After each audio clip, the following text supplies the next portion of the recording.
The views and opinions of this program are those of the hosts, guests, and callers. There is substantial risk of loss in trading futures and options, which you should carefully consider prior to trading. Well, as we closed out the week, plenty of headline news driving the markets. Grains under some pressure on Friday into the weekend. Cattle trade remains on fire.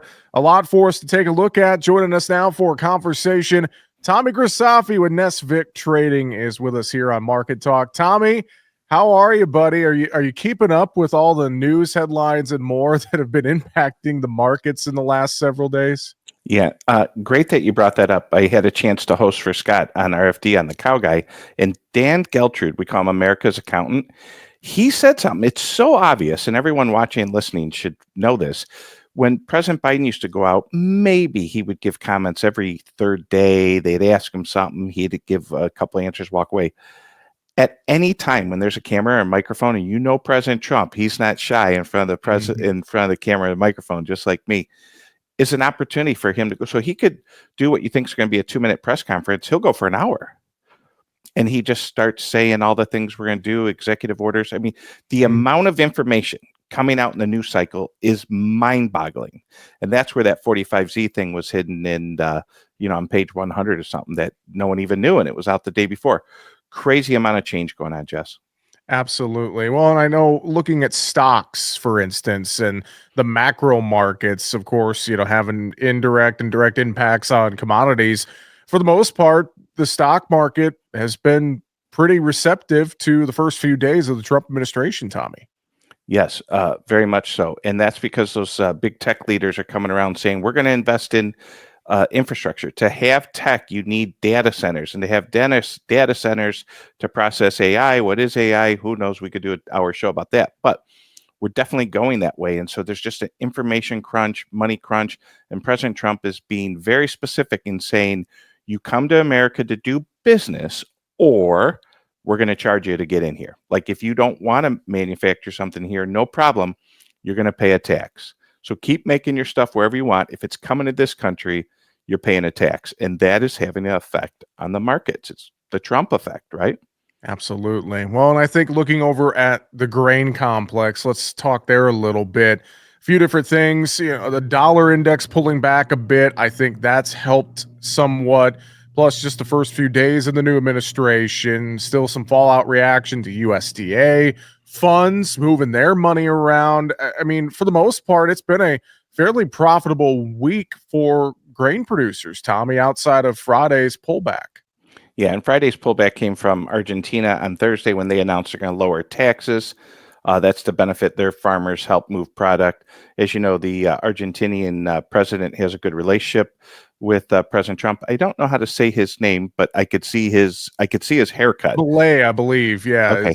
That's the guy with the hair and the big pork chop side round. Dude's a nut. All right. He makes you and I look normal. Anyway, they have a good relationship. So they pretty much what they did was they put their grain on sale, and the market immediately discounted that. Now, moving that aside, the week you're talking about, unbelievable price action in corn, beans, wheat, not so much. Cattle, we'll get to that in a little bit. Cattle market on fire.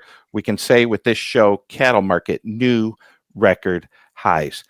Bitcoin on fire, stock market on fire, interest rates calming down. President Trump said interest rates need to come down around the world. Now, I don't think you could just say that and make interest rates come down. You don't do an executive order to lower interest rates. But if for some reason he does pressure the Fed and start asking them to lower interest rates, that'll create more inflation. As all these dollars circulate, what we need to be watching is inflation, Jess, because this thing can, like a California fire, you think you could have it out and it could start burning again, my friend. Yeah. And thinking about quarter beans specifically here, I mean, with the board rally we've had testing some overhead resistance, $5 old crop, 460 new crop corn, we're getting into the 1050s, 1070s here in beans. I mean, I know basis has weakened. Should this be a point where producers, really maybe they have to forget about basis and play the board a little bit? I mean, how do they manage their risk now that we've seen a decent rally in row crops, Tommy?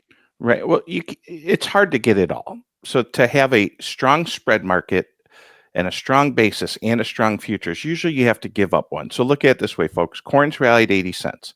Maybe your basis has widened out 20 cents not to your advantage, right? We're all good in math here. You still got 60 cents. Add that 60 cents to your bottom line. Get forward sold. There's not nearly as much carry because the way these spreads went up, the corn market's demanding that it wants your corn sooner than later. If you want to continue to own corn, we're going to do it on paper. Same thing with beans. Get the product move. We're coming into renewing operating season here the month of February. What else do we have the month of February? Crop insurance. We're going to establish crop insurance prices. What else are we supposed to have? Government money. That $11 billion is supposed to start flowing. I don't know when. Everyone would like to know. But you got a market rally. You got to move that old crop. You know the farmer was holding a lot of old crop. You get to move that old crop. You get to get protected right now over the next 30 days. You have a fiduciary duty as a grower to cover that gap. You do not have crop insurance yet for 2025. So if you want that floor, get her set. That's a good point, and something that sometimes we lose sight of, that we set that crop insurance price during the month of February. Tommy Grisafi with Nesvik Trading's with us. Let's talk about that cattle market, Tommy. Again, you mentioned it, record highs, this cattle trade on fire. You know, we know cash has been there. I think we even put in some 210 northern sales on Friday. Futures has, been trying to get through that $200 mark. Finally did it, and now here we are trying to maybe make another leg higher potentially on cattle, Tommy. Yeah, unbelievable price action. Nesvik has a great group of people who are very active and knowledgeable on cattle, and they just keep telling me that the fundamentals are bullish. Of course, I always say, no one's going to email you when it's over, Jess, and to say that we could have a limit down day, we could go limit down and be trading 199. I mean, this is a different market. I want to note to the cattle producer, and a client brought this up to me. We're almost on the 5-year anniversary of when people were actually taking cattle and processing them in their garage, in their backyard, where they're processing hogs. 5 years ago, coming up on the anniversary, when cattle were going limit down, limit down, limit down. Believe it or not, those effects from that thing we had 5 years ago, I don't even want to say it, your video won't get any place, from what happened 5 years ago, we're still, I was told by very smart people, one of them being Scott Shaladay, he said, the effects of this will last 20 years. I'm telling you, 5 years ago, we were at multi-year lows here 5 years from now because they hurt people so bad financially during that some people had to leave the cattle industry, and the numbers just aren't there. I hear they're bidding for them. And for the first time in a long time, the folks who own cattle are 100% in the driver's seat. But like they say in Spider-Man, what's the saying? With great powers comes great responsibility, right? Mm-hmm. And you got to do something with this. You can't look at a $2 board and say, it's going to 202. Well, what if it doesn't, right? Now, anyone going and buying from today's points, boy, that is scary. So make sure you're in line. Make sure everyone in the family has a plan. Make sure the banker's on board. Get your ducks in order, because these are the good times. And you just got to remember where we were 5 years ago. In cattle markets, especially, we go through boom bust cycles. We are in a boom. And I promise you, if we come back in a year or two, we may be in a bust cycle. To that point, though, I wonder, we've, had a lot of folks call for a top so many times, and we keep churning higher. Are we maybe potentially setting a new norm in the cattle market, Tommy? We got to be careful with that. I remember being a younger trader many years ago, and when ethanol was popular, there were people running around in the industry saying corn will never trade under $5 again. We were trading $8 corn. They said, you're probably too young to remember this, back in 08 and 9 and 10 and stuff, but they were running around saying we'll never go below 5. Oh, we went well below 5. Mm-hmm. And in the cash markets, we've had a 2 as recent as just 9 months ago. So corn can go lower, cattle can go lower, markets can adjust. And so is this a new normal? I don't know.